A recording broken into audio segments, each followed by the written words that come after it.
গলা টিপে ধরার পরে তারপরে আমার নাক কামড়ে দেয়, নাক কামড়ে নিজের মুখে নিয়ে নেয়। স্ত্রী দেখতে সুন্দরী, সাথে নাকটা বেশি সুন্দর, আর সে কারণেই নাকি অন্যদের নজর পড়ে স্ত্রীর উপর। এ সন্দেহে ঘুমন্ত স্ত্রীর নাক কামড়ে উপড়ে নিল মদ্যপ স্বামী। ভারতের নদিয়া জেলার শান্তিপুর থানা এলাকায় এই চাঞ্চল্যকর ঘটনা ঘটেছে। অভিযুক্ত স্বামীর নাম বাপন শেখ। স্থানীয়রা জানান, বাপন শেখ শ্বশুরবাড়িতে ঘর জামাই ছিলেন। স্বামীর সন্দেহবাতিক মনোভাবের জন্য দীর্ঘদিন থেকে স্ত্রী শারীরিক ও মানসিক নির্যাতনের শিকার হচ্ছিলেন।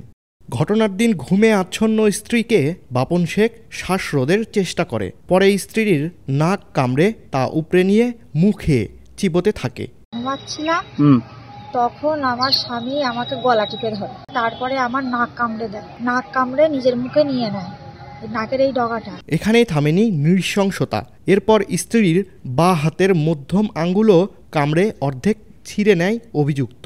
এ সময় তার স্ত্রীর চিৎকার শুনে পাশের বাড়ির এক প্রতিবেশী ছুটে এলে তাকেও আক্রমণ করে বাপন শেখ। পরে দুজনকেই স্থানীয় শান্তিপুর হাসপাতালে ভর্তি করা হয়। শান্তিপুর থানায় একটি লিখিত অভিযোগও দায়ের করা হয়। বর্তমানে অভিযুক্ত বাপন শেখ পলাতক।